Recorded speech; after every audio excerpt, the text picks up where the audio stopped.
आत्मवंदन दोस्तों। आज के स्वाध्याय श्रृंखला में आप सभी का बहुत बहुत स्वागत है।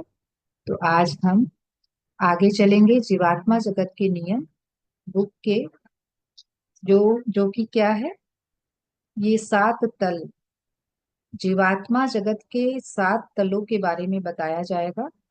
और हमारे साथ प्रतिमा जी रीड करेंगी। यस प्रतिमा जी, आप रेडी हैं? मैं शेयर करूँ?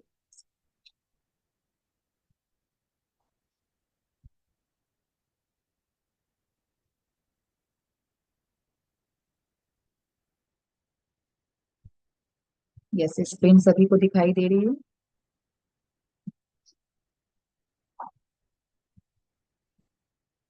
यस।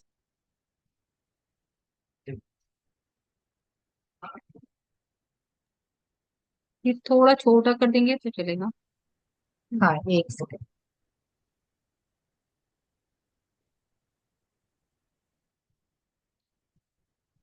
अब ऐसे बड़ा रहने से क्या प्रॉब्लम हो रही है क्या? ठीक है। ठीक है दी। हाँ, एक ओके, कल आप पढ़िएगा सालू जी। यस। पढ़ूंगी। हाँ हाँ, शुरू कीजिए। 7 लोग अथवा तल। यदि आप यहाँ लघु अथवा दीर्घकालीन बीमारी के बाद आए हैं तो आपके आसपास आपके दिवंगत दोस्त और रिश्तेदार आपका स्वागत करने के लिए तैयार होंगे। लेकिन यदि आपकी मृत्यु अचानक हुई हो तो आपके स्वागत में वे थोड़ी देर से पहुंचेंगे। लेकिन आप भरोसा करें ये कि वे जरूर आएंगे, बशर्ते आप निम्नतर लोकों में ना हो। उस स्थिति में किसी उच्च भली आत्मा द्वारा स्वागत किए जाने की उम्मीद ना रखें। बहरहाल बुरी आत्माएं आपको निम्न लोकों में ले जाने के लिए तैयार मिलेंगी।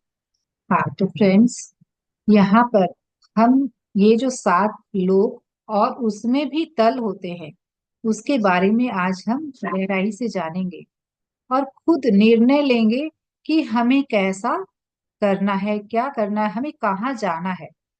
जब आप अपने हिसाब से आप देखेंगे तो आप पाएंगे, आप खुद ही चेक करें कि मेरे अंदर क्या है जो मुझे कहाँ लेकर जा सकता है।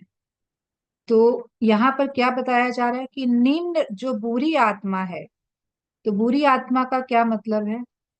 तो जो जिसके अंदर ये सारे विकार बहुत ज्यादा तीव्र हैं, तो वैसे लोग, बुरी आत्मा जो लोगों के साथ अच्छा व्यवहार नहीं कर रहे हैं, लोगों लोगों का हमेशा बुरा सोच रहे हैं, जिनके सोच विचार व्यवहार सभी में बुराई हो, वैसे लोग, वैसी बुरी आत्माएं कहाँ जाती है? निम्न लोकों में जाती है।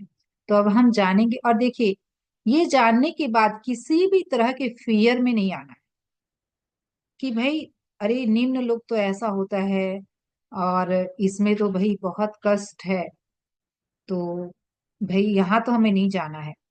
तो रेजिस्टेंस किसी भी चीज को लेके नहीं, हर चीज की एक्सेप्टेंस, कि हर आत्मा का अपना अपना स्तर है और सबको सभी लोगों से होकर गुजरना ही पड़ता है। ऐसा नहीं कि डायरेक्टली कोई भी आत्मा सीधा उच्च लोक में पहुंच जाती है।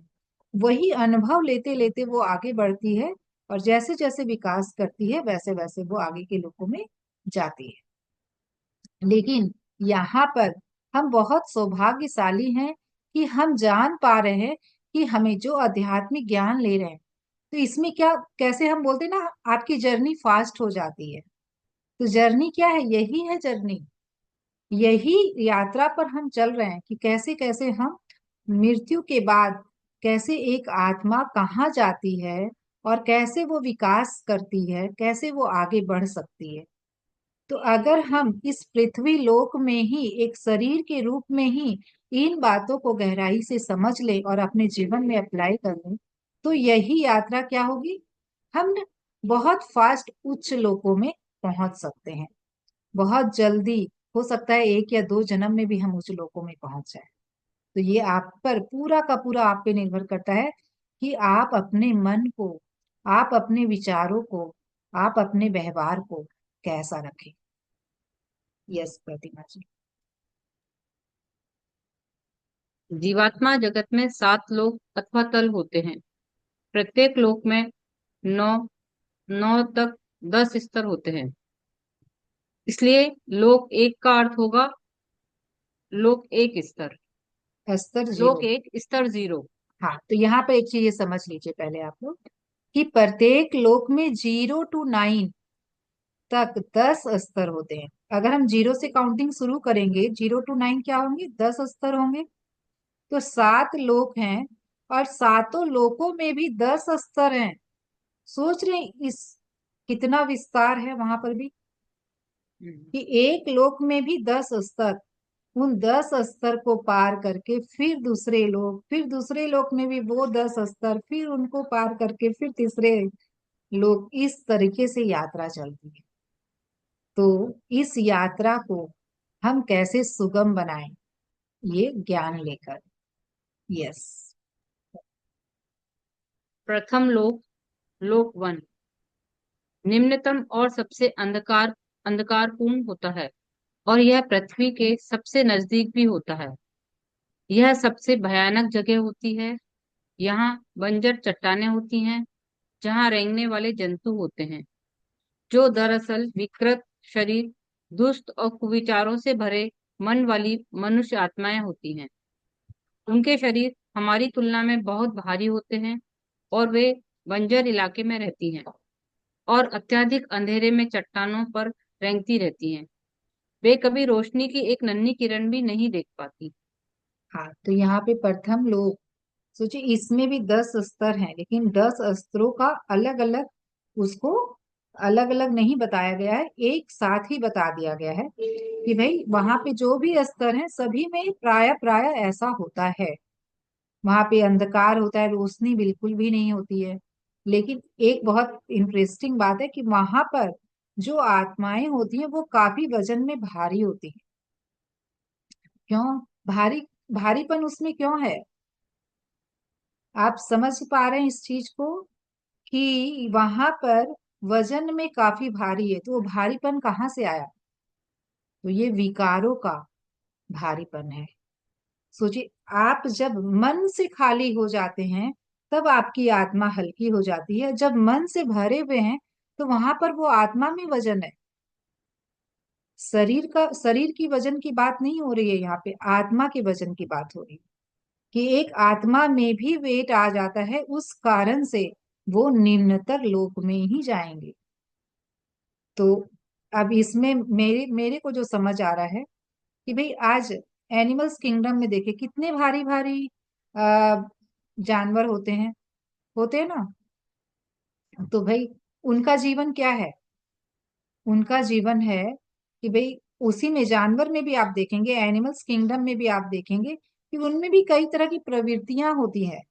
सारे एनिमल्स एक जैसे नहीं होते हैं।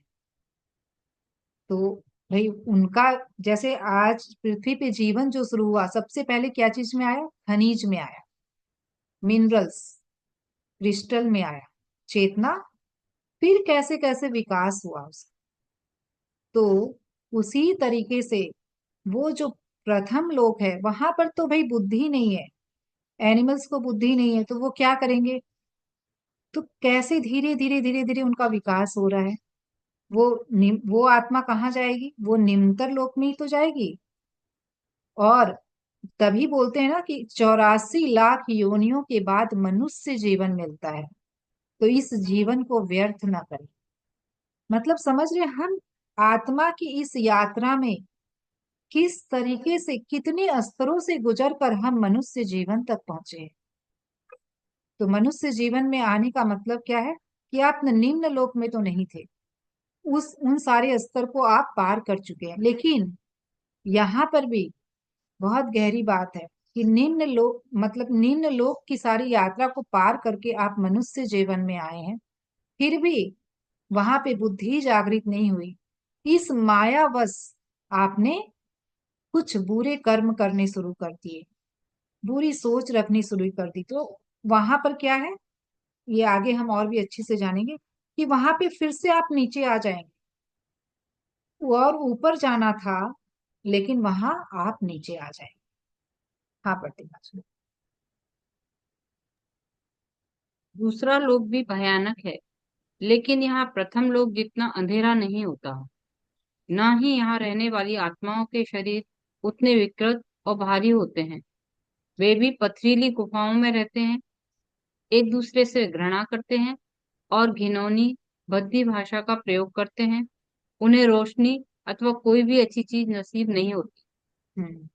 तो फ्रेंड्स, हम आज मनुष्य जीवन में हमारे अंदर इतनी तो बुद्धि है कि हम किसी के साथ कैसा व्यवहार करें, क्या शब्द बोलें जो दूसरे के मन को चोट ना पहुंचाए। क्योंकि दूसरे लोक में जो आत्माएं रहती हैं वो क्या कर रही हैं, वो घिनौनी और भद्दी भाषा बोल रही हैं। तो हम तो किसी के लिए कोई एब्यूज यूज ना करें। इतनी अवेयरनेस तो हमारे अंदर आ चुकी है, कभी भी हम किसी की चुगली ना करें, हम किसी के बारे में बुरा ना सोचें, इतना तो हम कर ही सकते हैं। और अगर इतना कुछ जानने के बाद, समझने के बाद भी अगर आप ये सारी चीजें करें तो आप खुद समझ सकते हैं, आज आप अपने आस पास के लोगों को धोखा दे सकते हैं, उनके सामने अच्छे बन के दिखा सकते हैं, लेकिन ईश्वर को नहीं छल सकते। और यहाँ ईश्वर का न्याय है जीवात्मा जगत में, कि आपकी आत्मा कहाँ तक पहुंची है उस हिसाब से उस तल में आप जाएंगे। यस प्रतिमा जी। तीसरा लोक कुछ बेहतर है, लेकिन यहाँ भी रोशनी नहीं होती। यहाँ आत्माओं के शरीर प्रथम और दूसरे लोकों की तुलना में हल्के होते हैं।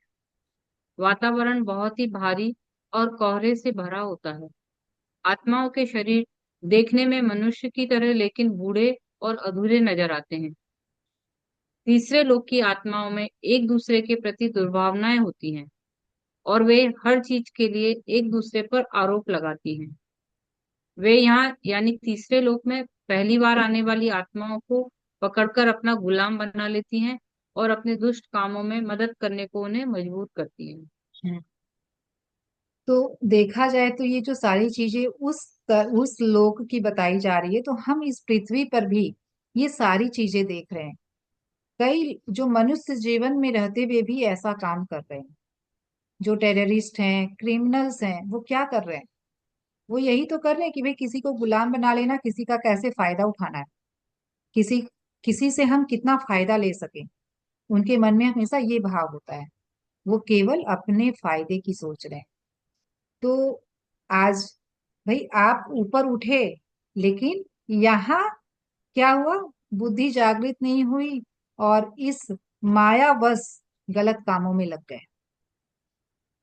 तब आप कहाँ जाएंगे, आप ऐसे ही लोक में उनका फिर से वो नीचे आ जाते हैं और ऐसे लोक में आ जाते हैं। और वहां पर भी ये आत्माएं वो ही करती हैं। देखिए यहाँ पर वो थोड़ा सा प्रकाश आया है, तो ये प्रकाश क्या चीज का है, ज्ञान का प्रकाश है। यहाँ पर सारी चीजें, अंधियारा क्या है, अज्ञानता है, और प्रकाश क्या है, ज्ञान है। तो यहाँ पर थोड़ा सा प्रकाश है कि भाई वो थोड़ी सी प्रकाश और आ जाए तो वो थोड़ा और ऊपर उठ सकता है, उसके पास में ये चेतना है कि वो अपने आप को सुधार सके। और इससे आगे थोड़ा सा और हम लोग देख लेते हैं तो और क्लैरिटी आ जाएगी। यस प्रतिभा जी। चौथा लोक एक मध्य लोक है। यह पृथ्वी जैसा है, जहाँ दिन और रात दोनों होते हैं। यहाँ ऐसा लोक है जिसमें मनुष्य की आत्मा अपनी जीवन यात्रा शुरू करती है। उन्हें चौथे लोक के पांचवें स्तर से उठने या नीचे गिरने का अवसर दिया जाता है, और यह पूरी तरह हम पर निर्भर करता है। हाँ तो फ्रेंड्स, आप देख सकते हैं चौथा लोक लोक जो है वो क्या है, मध्य लोक है। यहाँ पर ये तीन लोगों को पार करके जब एक आत्मा यहाँ पहुंची है, तो उनके पास में यहाँ पर भी ऑप्शन है कि भाई या तो आप कर्म ऐसे करो कि आप ऊपर जा सको, आप और ऊपर उठ सको, और ऐसे सोच विचार या कर्म रखो कि आप चाहो तो नीचे भी जा सको। तो आपके पास यहाँ पे ऑप्शन है ऊपर जाने का भी और नीचे आने का, और ये आपके ऊपर पूरा से पूरा का पूरा उस आत्मा पे डिपेंड करता है कि वो, तभी बोलते हैं ना भाई, मनुष्य जीवन में हम इतने चैलेंज लेके क्यों आए, क्यों इतनी दुख तकलीफ हम अपने लिए चुने। क्योंकि भाई वो आत्मा इतना कष्ट करके इतना आगे बढ़ी है, तो वो तो चाहेगी ना कि मैं एक शरीर में जाऊं तो ये सारी चीजों को भूल नहीं जाऊं, क्योंकि हम जब भी मनुष्य शरीर में आते हैं तो हम पिछला सब कुछ भूल जाते हैं, और यहाँ जो पूरा ये मैट्रिक्स चल रहा है उसमें फंस जाते हैं। तो इसीलिए हम अपनी लाइफ में चैलेंजेस चुन के आते हैं कि अगर ये चैलेंज होगा तो मुझे मैं ये चीज ये गलत तो किसी के साथ नहीं करूंगा, मैं गलत व्यवहार तो किसी के साथ नहीं करूंगा, मैं गलत नहीं बोलूंगा। अगर मेरी लाइफ में ये चैलेंज होगा तो मुझे मैं आध्यात्मिकता से तो जुड़ ही जाऊंगा, मैं सही ज्ञान तो ले ही पाऊंगा। तो आप यहाँ पर सभी कोई देखें, अपने आप को चेक करें कि आप आध्यात्मिकता से किस परिस्थिति में जुड़े। क्या आपके जीवन में कोई चैलेंज था? एवरीवन, आपको लगता है कि हमारे लाइफ में कुछ चैलेंजेस थी, हम शांति को ढूंढने, या फिर सब कुछ अच्छा हो जाए इसीलिए हम आध्यात्मिकता से जुड़े? सभी कोई कैमरे ऑन रखे तभी तो मुझे पता चलेगा आपका जवाब हाँ है या ना है, या चैट यस बॉक्स जी। में लिख के बताएं। Yes. तो फ्रेंड्स, यही रीजन है कि हम अपने लाइफ में चैलेंजेस को चुनते हैं, और सही ज्ञान तक पहुंचने के लिए मैं जागूं, जो हम इस मनुष्य शरीर में भी सोए होते हैं, तो मैं कैसे जागूंगी, मैं कैसे इस आध्यात्मिक ज्ञान को पाऊंगी, कैसे मेरी बुद्धि बढ़ेगी, कैसे मेरी बुद्धि जागेगी ताकि मैं और उच्च लोकों में जाऊं।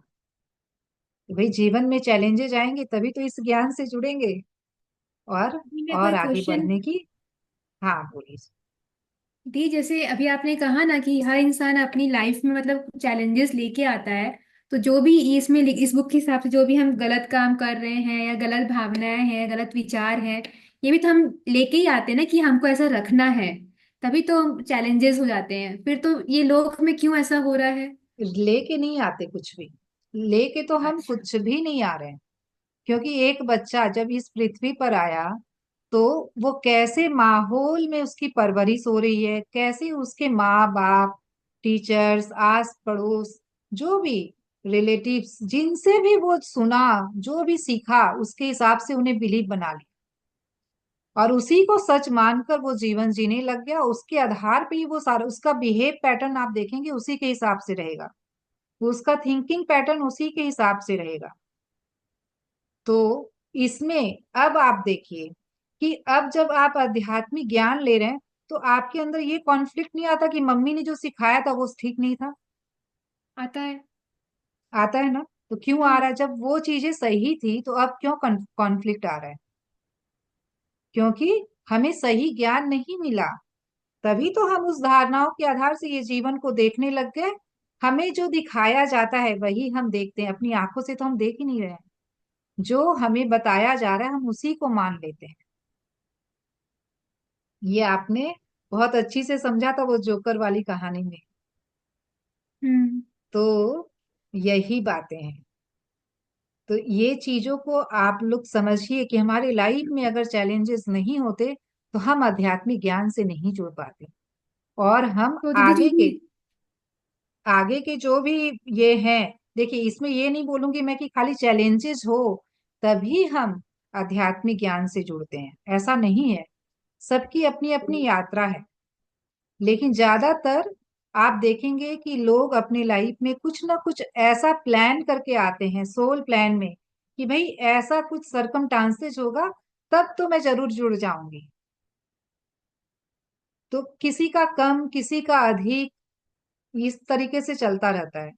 और इसमें भी है कि भाई आप थोड़े से में नहीं समझे तो और ज्यादा चैलेंज आ रहे हैं, और उसके बाद भी नहीं आप जुड़ पाए तो आपने उसमें भी, देखिए फ्री व्हील है हमारे पास और चॉइस हमारी होती है। तो फ्री व्हील और चॉइस के हिसाब से चेंज करने का पावर हमारे हाथ में है, कि भाई हम कम में समझ के उस सिचुएशन को वहीं खत्म कर दिए, जो लर्निंग लेनी वो ले लिए, जहां पहुंचना था वहां पहुंच गए। आप देखेंगे वो सिचुएशन आपकी लाइफ से चली जाती है, क्यों? और नहीं लेते तो वही सिचुएशन और खराब होती जाती है और खराब होती जाती है। यस दीपा। या जैसे कोई भी एग्जाम, हमको पीएचडी करनी है या ग्रेजुएशन करना है, तो हम टफर एंड टफर एग्जाम पास करना होता है, और हमें ज्यादा ज्ञान अर्जन करके फिर उस लेवल को पार करना होता है। तभी हम क्लास 1 से 2 में, 2 से 3 में, लास्ट में 10th, फिर 12th, फिर ग्रेजुएशन, फिर जिसको जो सीए बनना है, डॉक्टर बनना है, जिसको जितना अधिक अच्छा करना है अपने लाइफ में एजुकेशन वाइज, उतना अधिक पढ़ना पड़ता है, उतना टफ एग्जाम अपीयर करना पड़ता है, उतने बड़े कंपटीशन, आईएएस बनना है तो और ज्यादा कंपिटिटिव एग्जाम देना, और ज्यादा बड़े कंपटीशन में ज्यादा ज्यादा चैलेंजेस लेना है। आर्मी में जाना है तो और ज्यादा टफ चैलेंज लेना है। तो वैसे ही लाइफ में आप आपकी आत्मा की गति को कितना फास्ट करना है, कितना फास्ट आप करना चाहते हो, उसके हिसाब से आप चैलेंज लेके आ रहे हैं, खुद ही चैलेंज लेके आ रहे हैं कि नहीं, मेरे को इस लाइफ में इतने सारे चैलेंज लेके जाने, एक लाइफ में मेरे को भाई बहुत गति चाहिए, मेरी आत्मा को बहुत गति चाहिए, मुझे बहुत फास्ट प्रोग्रेस चाहिए। तो ये जितने भी चैलेंजेस आपके आसपास आपको दिख रहे हैं, ये आपके ही चूज किए हुए हैं। और जो शालिनी जी ने सवाल पूछा था कि ऐसा क्या हम चूज करके ही आते हैं कि हम बुरा ही व्यवहार करेंगे, हम बुरे ही रहेंगे, तो यहाँ पे जो प्रीति जी ने आंसर दिया वो भी सही था। और मेरे हिसाब से हम हर चीज, बोला जाए तो एक तरह से हम चूज करके ही आते हैं, लेकिन जो आसपास का परिवेश होता है वो भी हमारे, हम तो सब भूल गए होते हैं, वो हमारी जर्नी में बहुत बड़ा सहायक होता है। उस सिचुएशन में भी आपके आसपास का इन्वायरमेंट में एक दो बच्चे पल रहे हैं, दोनों सेम इन्वायरमेंट देख रहे हैं, एक अपने आप को गलत दिशा में लेके जा रहा है, एक उसी से शिक्षा लेकर, सबक लेकर, सीख कर सही दिशा में लेके जा रहा है। ये जो चूज करने का पॉइंट होता है ना, ये आपके पास हमेशा होता है। आप चाहे एक इन्वायरमेंट में आए हैं, एक मिलिटेंट बन रहा है और एक संत बन जा रहा है, तो ये जो चूजिंग पॉइंट है कि मुझे संत बनना ना मिलिटेंट बन के लोगों को दुख पहुंचाना है, ये चॉइस पॉइंट है, वो आपकी है, वो किसी और की नहीं। Thank you. वंडरफुल, बहुत सुंदर एग्जाम्पल से दीपा ने इस चीज को बहुत ज्यादा क्लियर कर दिया। Thank you Deepa. Thank you the. Welcome. बातें वही थी, लेकिन जब हम एग्जाम्पल के साथ रिलेट करके बताते हैं तो बहुत क्लैरिटी आ जाती है उस चीजों में। वाह, वंडरफुल।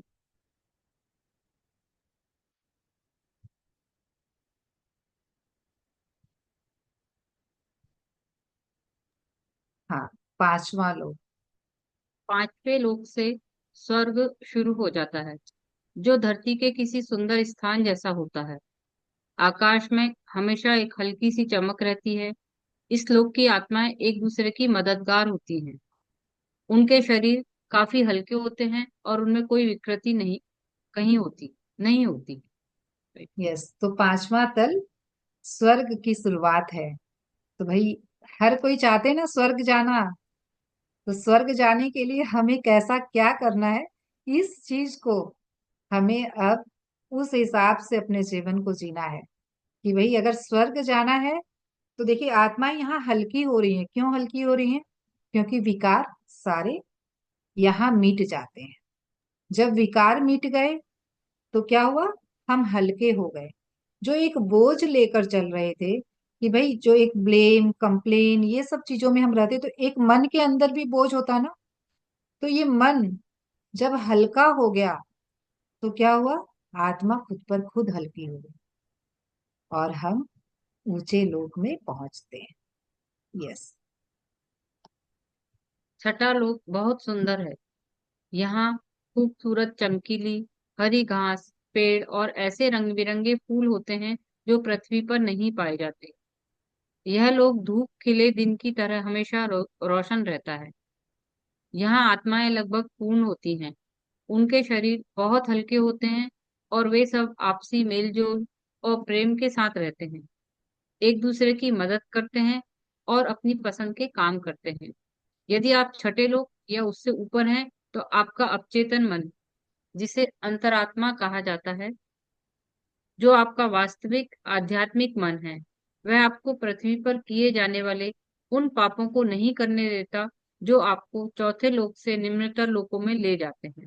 देखिए फ्रेंड्स, यहाँ पे बहुत क्लैरिटी के साथ, और जो मैं मन की बात कर रही हूँ, वो मन, वो चंचल वाला मन नहीं। मैं अवचेतन मन की बात कर रही हूँ। सब कॉन्शियस माइंड, हमारे जितने भी बिलीफ हैं, धारणाएं हैं, मान्यताएं हैं, जो भी विकार हैं, वहां जमे पड़े हैं। जब वहां से खाली होंगे ना, तो तब कहा जाएगा कि आप पूर्ण हो चुके हैं, आप पूरे खाली हो चुके हैं। तो जब यहाँ पर बोला जा रहा है कि आत्माएं लगभग पूर्ण हो जाती हैं, जब सारे विकार मिट गए तब क्या आया? तब सभी आप अपने वास्तविक स्वरूप में आ जाते। तो वास्तविक स्वरूप क्या है? प्रेम। फिर आप सभी के लिए केवल प्रेम रखते हैं और कुछ भी नहीं। वहां पे ना तो कोई शिकायत है, ना कोई ब्लेम है, ना कोई कंप्लेन है, ना कोई जजमेंट है। तो आप जब सब कॉन्शियस माइंड, तो ये कैसे होगा? हम सब कॉन्शियस माइंड के प्रति तो अवेयर ही नहीं है, तो ये कैसे होगा? तो हमारा ये प्रैक्टिस की चीज है। देखिए, अभी हम कॉन्शियसली इन चीजों को जान रहे हैं, इसको प्रैक्टिस कर रहे हैं, तब वो धीरे धीरे वो सब कॉन्शियस माइंड का भी पैटर्न चेंज होगा। और वहां जो जमे पड़े बिलीफ हैं, धारणाएं, मानताएं, वो भी धीरे धीरे खाली होती है। क्योंकि हमने वो नई सीख लेकर, नई शिक्षा लेकर, उस पुराने वाले पैटर्न को वहां पर हम ब्रेक करते जाते हैं। तब वो बिलीफ छूटते जाते हैं। और यहाँ पर जो कहा जा रहा है कि अवचेतन मन, जिसे अंतरात्मा कहा जाता है, तो ये अंतर मन है हमारा। और यही वास्तविक और आध्यात्मिक मन है, जो हमें कभी भी कुछ गलत करने से करना करने ही नहीं देता। वो खुद पर खुद आप देखेंगे, कुछ कर रहे हैं तो अंदर मन से आवाज आ रही कि नहीं नहीं, ऐसा नहीं करना, मुझे ये गलत काम नहीं करना है। मैं यहाँ, जब हम ये आध्यात्मिक ज्ञान जागृत हो जाता है हमारे अंदर, तो फिर सेवा का भाव आता है कि भाई सभी के लिए प्रेम। फिर कोई वहां पर जो ये अलगाव की बहुत ज्यादा तीव्र भावना है ना, वो कम हो जाती है। तभी सेवा का भाव आ सकता है। जब सेवा का भाव आ गया, तब क्या होगा? फिर हम निम्नतर स्तर पर जाने के रास्ते बंद कर दिए, सोचो। फिर हम नहीं जाएंगे निम्नतर स्तर, क्योंकि हमारा आध्यात्मिक मन जाग चुका है।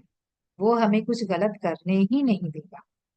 जो भी मन के अंदर भरा था वो खाली हो चुका है। यस दीपा।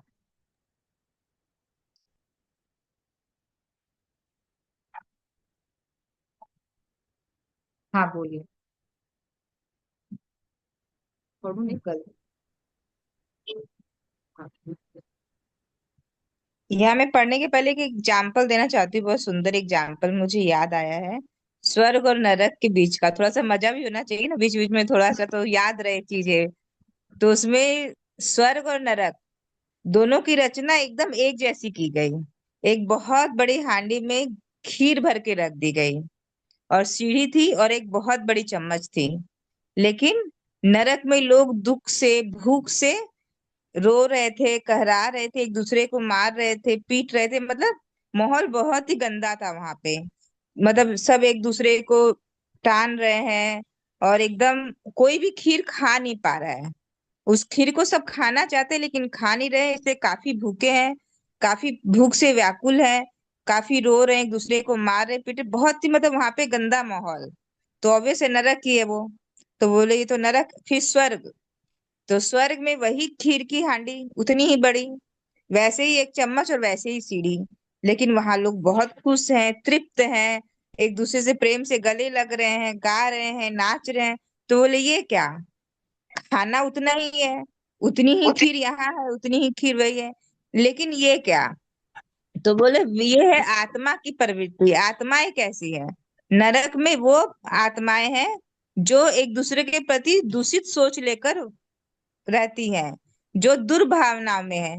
कोई भी सीढ़ी पे चढ़ता है कि खीर निकालने के लिए, तो दूसरी आत्मा उसको खींच के नीचे फेंक देती है कि तुम कैसे चढ़ रहे, मैं पहले जाऊंगा। कंपटीशन की भावना।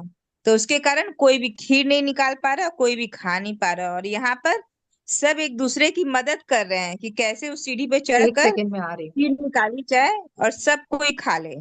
इससे सब तृप्त हो जाएंगे। तो स्वर्ग में प्रेम है, आपसी मेल मिलाप है आत्माओं में। और वहां पे क्या चीज की कमी है? प्रेम की कमी है, आपसी मेल मिलाप की कमी है। तो यही स्वर्ग और नरक में फर्क है, अंतर है। समझ में आया? ये एग्जाम्पल से याद रहेगा। वही आप देख लीजिए, तीन जो लोग यहाँ पे, चार लोग तक में, तीन लोग में जो बताया गया है, यही वो तीन लोग में वैसी ही आत्माएं हैं जिनके मन में दुर्भावनाएं हैं, जिसमें जेलेसी की भावना है, गिल्ट की भावना, ये सारी विकार है, वो तीन लोग में है। फिफ्थ लोग से चौथे लोग को यहाँ पे डिफरेंशिएट, एक चॉइस पॉइंट दिया गया सबको चौथे लोग में, कि अब चॉइस पॉइंट है, आपके पास चूज करने की शक्ति है। आप चूज करके आप फिफ्थ लोक में भी जा सकते हैं, स्वर्ग में भी जा सकते हैं, और आप चाहें तो नरक में भी जा सकते हैं। अब फिफ्थ लोक से वो आत्माएं हैं जो चॉइस पॉइंट लेकर उस प्रेम को, उस भावना को पहचान पाई है, जो उन विकारों से अपने आप को मुक्त कर पाई है। तो अब याद रहेगा आपको सबको। Yes, thank you. बहुत अच्छी से रहेगा। Thank you Deepa.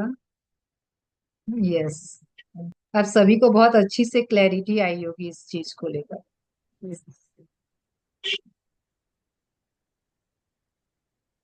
हाँ। सातवां लोक उच्चतम लोक है। पृथ्वी के लोग इसकी सुंदरता की कल्पना भी नहीं कर सकते। सातवें लोक की सुंदरता का देखकर ही विश्वास किया जा सकता है। इसे शब्दों में बयान नहीं किया जा सकता। बेशक यह लोक इतना सुंदर है कि इसके बारे में कोई सोच भी नहीं सकता। इस लोक की आत्माओं के शरीर सबसे अधिक चमकीले, सबसे अधिक पूर्ण और युवा जीवात्मिक शरीर होते हैं। वे बादल जैसे हल्के होते हैं। ये आत्माएं पूर्ण तालमेल और प्रेम के साथ रहती हैं। यह स्वर्गलोक से भी बढ़कर है। हम्म। तो जो सातवां लोक है वो वैसा हम पृथ्वी पर कल्पना भी नहीं कर सकते, इतना सुंदर है। तो जिसे हम पृथ्वी पर सुनते हैं ना कि भाई स्वर्ग, स्वर्ग जैसा सुंदर कितना सुंदर लोक होता है, जैसा यहाँ तो हमें देख देख ही नहीं सकते हम, यहाँ तो कुछ है ही नहीं ऐसा। तो वास्तविकता में ऐसा है कि वो सातवां लोक इतना सुंदर है और उसकी चीजें इतनी सुंदर है कि वो पृथ्वी की कोई भी चीज इतनी सुंदर हो ही नहीं सकती। ये हमारे कल्पना के भी परे है, मतलब किसी के अगर सोच में ही नहीं आएगा तो वो चीजें पृथ्वी पे क्रिएट हो ही नहीं सकती है, क्योंकि जो हमारे मन के सोच में होता है वही हमारे रियलिटी में क्रिएट होता है। तो जब हमारे सोच के ही परे, हमारे कल्पना के ही परे है, तो वो होगा ही नहीं कभी पृथ्वी पर। तो ये लोग बहुत ही सुंदर है। क्यों सुंदर है? क्योंकि आत्माएं यहाँ पूर्ण तालमेल और प्रेम के साथ रहे। तो जब ये क्वालिटी अगर हर आत्मा में आ जाए पृथ्वी पर भी, तब यहाँ भी वो स्वर्ग आ सकता है। इसीलिए हम जब ध्यान करते हैं तो बोलते हैं ना कि वो जो ध्यान के दौरान हम एक जो ब्लीस वाली फीलिंग, आनंद वाली फीलिंग, एक प्रेम की भावना को अनुभव करते हैं, जब हम बहुत गहरे उतरते हैं, तब हम उस स्वर्ग को क्रिएट कर सकते हैं इस पृथ्वी पर, उस प्रेम को अपने आप से रेडिएट करके, कि भाई जिन आत्माओं में इसकी कमी है उस तक भी ये पहुंचे, और हम भी उसी प्रेम और आनंद के साथ अपने जीवन में रह सके, उसी एनर्जी में हम अपने पूरे जीवन में रह सके। मतलब हर समय केवल ध्यान में ही क्यों, क्यों उतनी सी ही देर हम अनुभूति करें, क्यों नहीं हम अपने अंदर इतनी अवेयरनेस लेकर आए, अपनी चेतना के लेवल को इतना बढ़ा दें कि हम हर वक्त उस अनुभव में रहें, उस आनंद और प्रेम के भावनाओं में रहें। तो फ्रेंड्स, सब कुछ पॉसिबल है और सब कुछ हमारे हाथ में है। यस। वाह सातवें लोक दीदी, मैं के थोड़ा बाद सा ऐड ऑन करना चाहूंगी यहाँ पे, कि यहाँ पर जो हम बोल रहे हैं ना, नीचे स्तर की और उच्च लोक की, यहाँ हमारी वाइब्रेशन, एक आत्मा की वाइब्रेशन कैसी हो रही है, वो वाइब्रेशन कहाँ से आ रही है? विचारों से। उसके हिसाब से आत्मा की जैसे जैसे वाइब्रेशन चेंज हो रही है, हम जैसे जिस जिस फ्रिक्वेंसी में वाइब्रेट कर रहे हैं, उसी लोक में हम टैप कर ले रहे हैं। सबको समझ में आ रही है ये बात? क्लियर है? आप किस फ्रिक्वेंसी में किस वक्त कैसे वाइब्रेट कर रहे हैं, मतलब आपके विचारों की फ्रिक्वेंसी क्या है? क्योंकि विचार ही हैं जो सबसे फास्ट कहीं पे भी ट्रैवल कर सकते हैं। तो एज अ मनुष्य आपके विचारों की फ्रिक्वेंसी क्या है? और उसका इम्पैक्ट फिर आपकी आत्मा पे पड़ता है। आप अपने विचारों में कितनी शुद्धि ला पा रहे हैं। आप जब मनुष्य शरीर में है, आप अपने विचारों में कितनी शुद्धि, ये विचारों की शुद्धि के लिए हम लोग ये स्वाध्याय भी कर रहे हैं, ध्यान भी कर रहे हैं। सभी चीजें किस लिए कर रहे हैं? ताकि हमारी विचारों में से ज्यादा शुद्धिकरण हो। वैसे वैसे विकार भी हमारे खत्म होते जाते हैं। तो ये जो बोला चमकीले होते जा रही है, हर स्तर हर लोग और ज्यादा चमकीला होता जा रहा है, मतलब वो उतना अधिक वाइब्रेट कर रहा है, उतना अधिक एनर्जी उसमें है, ऊर्जा इतनी है कि वो एकदम चमकीला। कोई भी जब बल्ब है, बल्ब क्यों इतना चमकीला प्रतीत होता है? क्योंकि उसमें उतनी ऊर्जा है। आपकी दीवार तो नहीं चमकती है। दीवार पे जब बल्ब की रोशनी पड़ती है तब दीवार चमकती है, क्योंकि दीवार में वो एनर्जी नहीं है जो बल्ब में है। बिजली है ना उसमें। तो जैसे जैसे आपके वो आप उस ऊर्जा से सामंजस्य कर लेते हैं, आप एकदम अपने आप को अलाइन कर लेते हैं, आप उस फ्रीक्वेंसी में टैप कर लेते हैं और उसी लोक में आप टैप कर लेते हैं। Thank you. हाँ, यहाँ पर एक एग्जाम्पल मैं और इसको और भी क्लियर करती हूँ। जैसे बल्ब वाला जो एग्जाम्पल दिया दीपा ने, आप देखते हैं कोई बल्ब डीम होता है और कोई बहुत ब्राइट होता है।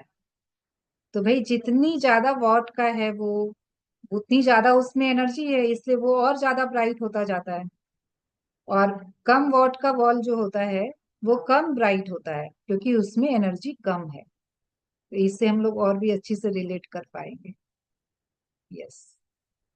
यस प्रतिभा जी। सातवें लोक के बाद क्या है यह हम नहीं जानते। ठीक उसी तरह जिस तरह पृथ्वी पर रहने वाले लोग जीवात्मा जगत के बारे में ज्यादा नहीं जानते। सातवें लोक के 9वें स्तर के बाद हम आत्माएं पृथ्वी पर पुनर्जन्म नहीं लेती, लेकिन हमारी आध्यात्मिक यात्रा जारी रहती है। तो ये यहाँ पर जो है सातवें लोक के बाद, जब वो कहाँ पहुंचे थे, वो जहां तक पहुंचे थे वो वहां तक के, वो अपने नीचे के लोगों के बारे में जान सकते हैं। और वो जहां पहुंचे उससे ऊपर के बारे में वो नहीं जान पा रहे हैं। उनके कहने के अनुसार ये समझ आ रहा है। तो सातवें लोक के 9वें स्तर, तो इसमें 10 स्तर बताए गए, मतलब एक स्तर और है सातवें लोक के ऊपर। तो केवल उसके बारे में वो नहीं जान पाते हैं। और बोलते हैं, इस स्तर के ऊपर जो चला जाता है, मतलब समझ सबसे लास्ट है ये, इसके आगे कुछ नहीं है।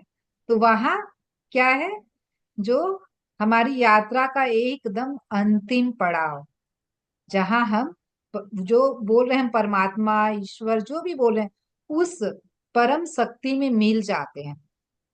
उस परमात्मा की लाइट में जब हम मिल जाते हैं, वो 10वें स्तर पे होता है। फिर हम पुनर्जन्म नहीं लेते।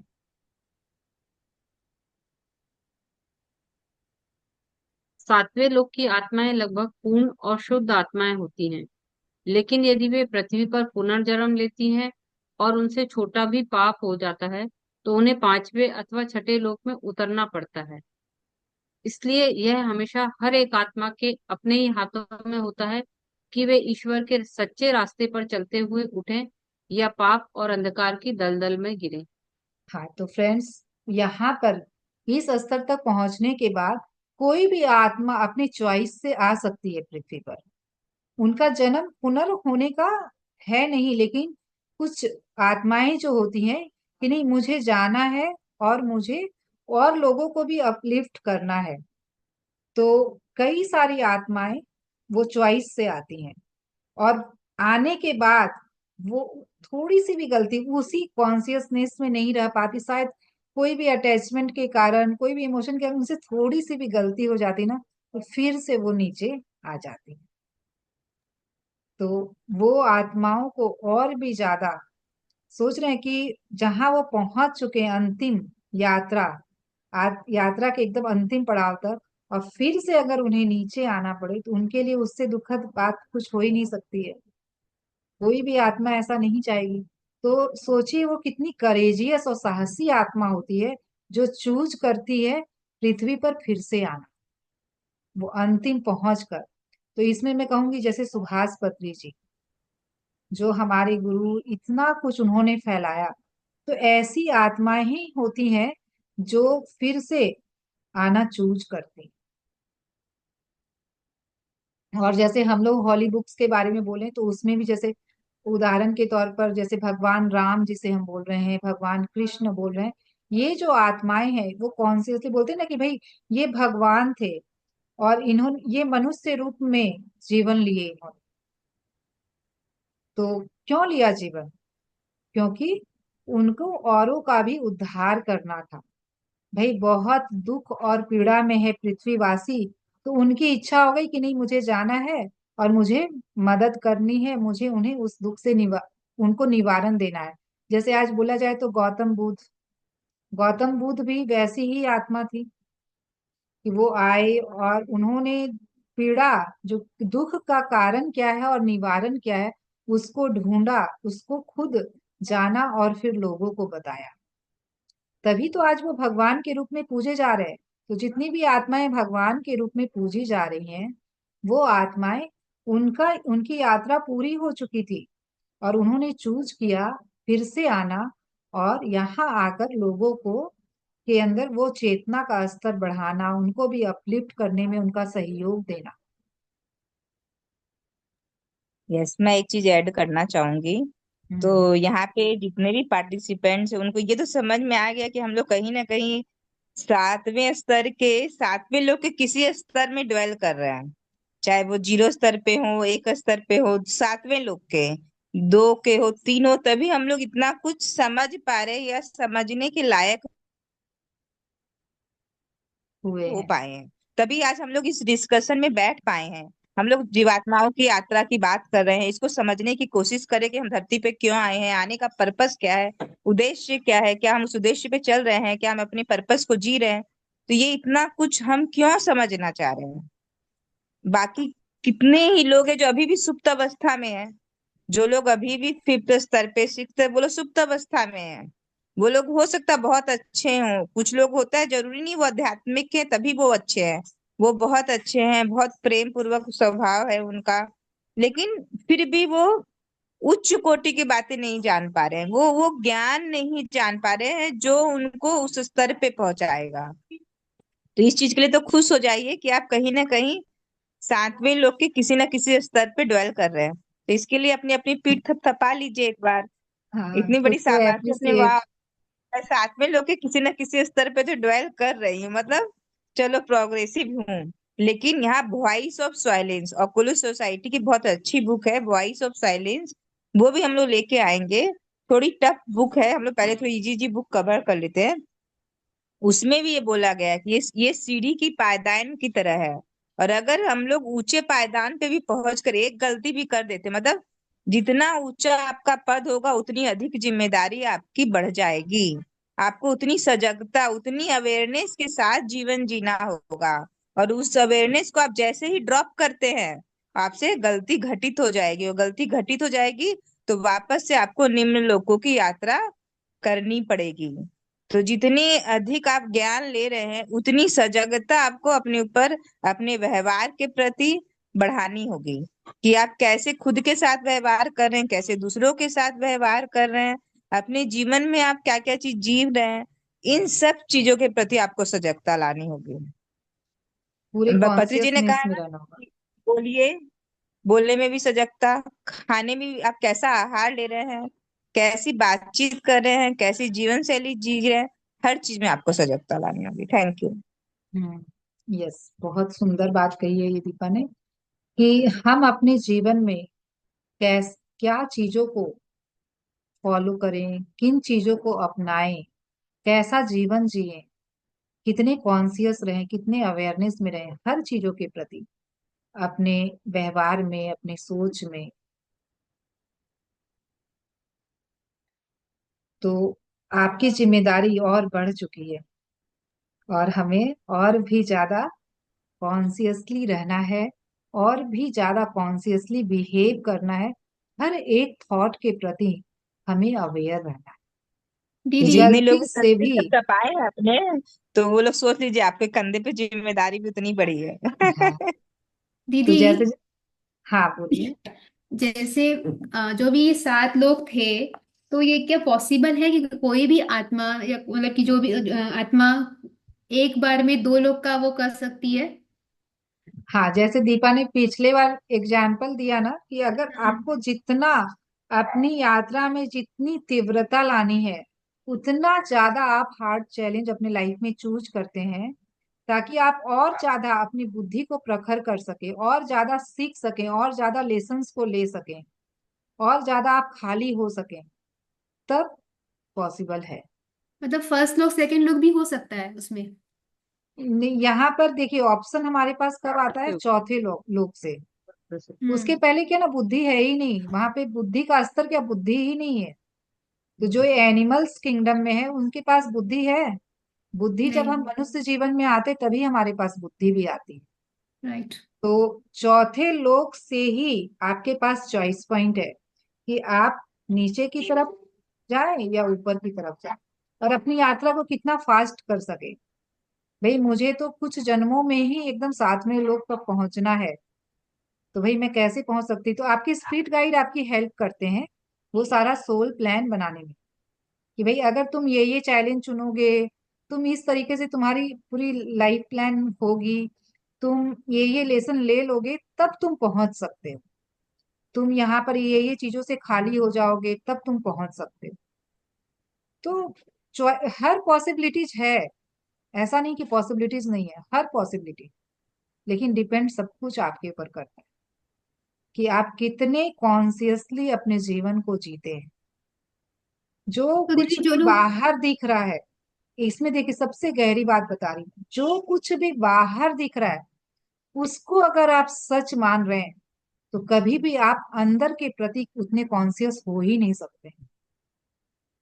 तो जो भी बाहर है, जब उसको ये इस तरीके से देखना शुरू कर दे कि भाई ये जो कुछ भी है वो माया है, तो मैं मुझे उससे अटैच नहीं होना है।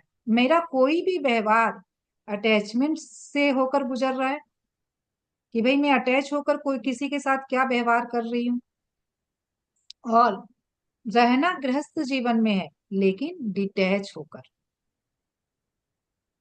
वो तो दीदी जो लोग अटैचमेंट वाली गुस्से में, इमोशनली अटैचमेंट नहीं है बस। हम्म, दीदी जो लोग गुस्से में, मतलब कि गुस्से में बहुत लोग उल्टा सीधा बोलते हैं, लेकिन उनके मन में भले कुछ ना हो, लेकिन उनके गुस्से में उनका कंट्रोल नहीं है, तो फिर देखिए वो मन समय। में कुछ नहीं होगा तो वो मुंह पर कभी आ ही नहीं सकता है। ओके। पहले हमारे मन में आता है तभी हमारे जबान पे आता है। हम्म। कभी ना कभी उन अनकॉन्सियस है ना वो हम्म। समझ ही नहीं पा रहे कि मेरी सोच में क्या घट रहा है, वो देख ही नहीं रहे। और जो चीजें सोच में घट रही तभी वो मुंह तक आ रही है, ठीक। वो नॉर्मली नहीं आ रही है। जब वो आउट ऑफ कंट्रोल हो गया उनका गुस्सा, भाई वो गुस्से में बोल रहे हैं, क्योंकि वहां पर उनकी अवेयरनेस पूरी ड्रॉप हो गई कि वो क्या बोल रहे हैं क्या नहीं बोल रहे हैं, वो उनके अंदर से आ रहा है। समझ रहे हैं? वो सारी चीजें सब कॉन्शियस माइंड तक उनके पहुंच गई है। यस वो दीदी। कॉन्शियस माइंड से भी नहीं बोल रहे हैं, गुस्से में बोल रहे हैं तो वो हम्म। सब कॉन्शियस माइंड से बोल रहे हैं। ठीक। हम बोलने को बोल देते हैं कि भाई गुस्से में बोल दिया, इसे पता नहीं था इसीलिए बोल, लेकिन वो यूं ही नहीं आया है। ये उनके हाँ, वो विचारों विचार में पहले कितनी कभी बार आया हुआ होगा। है। हाँ, उनके विचारों में ये घट रहा है, हम्म। उनको भी नहीं पता, क्योंकि वो अपने विचारों के प्रति अवेयर ही नहीं है। अवेयर। तो आज हम चलिए। लोग दूसरा अध्याय ये तो नहीं हो पाएगा, चलिए कोई बात नहीं। हम लोगों ने आज जो भी किया वो सबसे इम्पोर्टेंट पार्ट था आज के स्वाध्याय का। तो अभी तक का जो भी हमने जाना है समझा है, तो उसके हिसाब से हमें निर्णय लेना है कि हमें अपने जीवन में कैसा एक्शन लेना है। देखिए सब कुछ हम सुन रहे हैं जान रहे हैं, केवल अगर हम उसके ऊपर एक्शन नहीं ले रहे हैं तो वो हमारे लाइफ में इम्प्लीमेंट हम नहीं कर पाएंगे।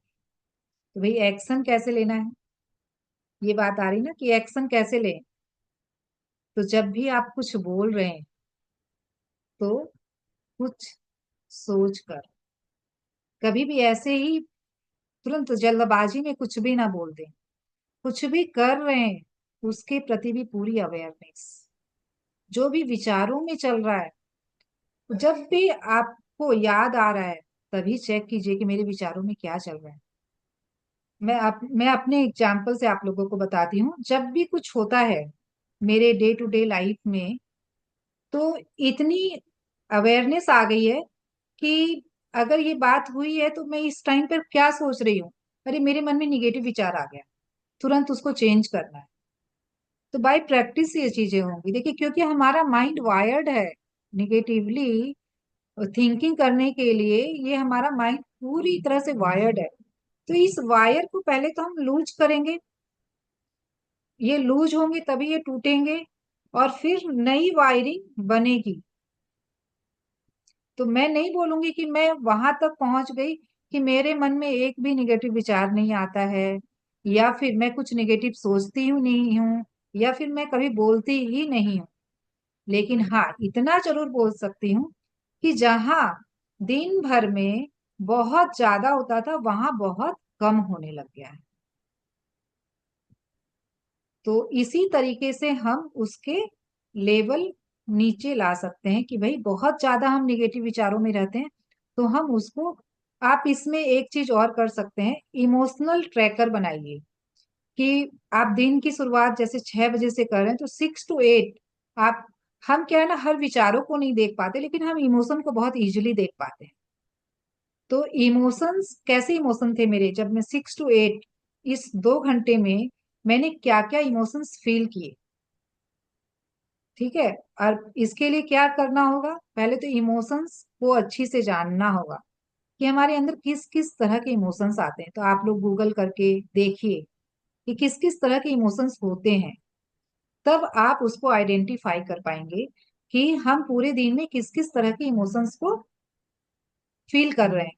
फिर उसमें से आप देखिए कि ये ज्यादातर निगेटिव इमोशंस है या पॉजिटिव इमोशंस है। तो उसमें परसेंटेज आप निकालेंगे कि भाई मेरा 50% निगेटिव रहा या 50% पॉजिटिव रहा, तो चलो बराबर है। तो मुझे अब पॉजिटिव को बढ़ाना है, तो निगेटिव को कम करना है। तो उसके लिए मेरे को थोड़ी सी और अवेयरनेस अपनी बढ़ानी है। जब भी निगेटिव विचार आए तो उसे मुझे कैसे चेंज करना है, वहां पे एक अच्छी सोच कैसे रखनी है, वो सब कुछ आपको करना। तो बाय प्रैक्टिस सब कुछ पॉसिबल। तरीका मैंने आप लोगों को बता दिया है। अगर आप इसको करेंगे तो आप देखेंगे विद इन अ मंथ आपके अंदर बहुत बड़ा शिफ्ट आएगा। तो ये इमोशनल ट्रैकर, ये एडवांस लॉ ऑफ अट्रैक्शन का पार्ट है जो मैं आप लोगों को बता रही हूँ। तो ये बहुत एडवांस इंपॉर्टेंट है। का भी और एनएलपी का भी पार्ट है प्रीति जी। हाँ, अब ये बहुत एनएलपी। बड़ा चीज हम लोग को दिए हैं, बहुत बड़ा गिफ्ट है। अगर आप सच में इसको इम्प्लीमेंट करते हैं तो लाइफ में बहुत बड़ा बदलाव आएगा। Thank you Preeti ji. तो ये जो चीजें हैं बहुत डीप लेवल, लेकिन क्या होता है ना, हम एक्शन ही नहीं लेते हैं, हम उसको कर ही नहीं रहे हैं, तो हमें पता कैसे चलेगा। तो आप इसको करेंगे तभी आपके अंदर वो शिफ्ट आ सकता है। केवल हम सोचेंगे कि भाई मैं चाहती तो हूँ पॉजिटिव होना, मैं चाहती तो हूँ मेरे जीवन में बदलाव, और उसके लिए मुझे कुछ ना करना पड़े, कोई और नहीं कर सकता आपके बदले। तो आपको करना होगा, एक्शन लेना होगा, आपको देखना होगा कि आपके अंदर चल क्या रहा है, तभी आप उसको बदल पाएंगे। हाँ, देखकर अपने आप को कोसना नहीं है कि भाई मेरे तो ज्यादातर इमोशंस निगेटिव ही है, कोई पॉसिबिलिटी नहीं है, भाई 90% निगेटिव है, तो इसको पॉजिटिव में कैसे मैं ला सकती हूँ। ना हताश होना है, ना निराश होना है, और ना ही गिल्ट में आना है, और ना ही ये सोचना है कि भाई पॉसिबिलिटी ही नहीं है। तो प्रयास हमें करते रहना है। आप प्रयास करेंगे तो एक दिन मंजिल आपके पास होगी। Thank you everyone.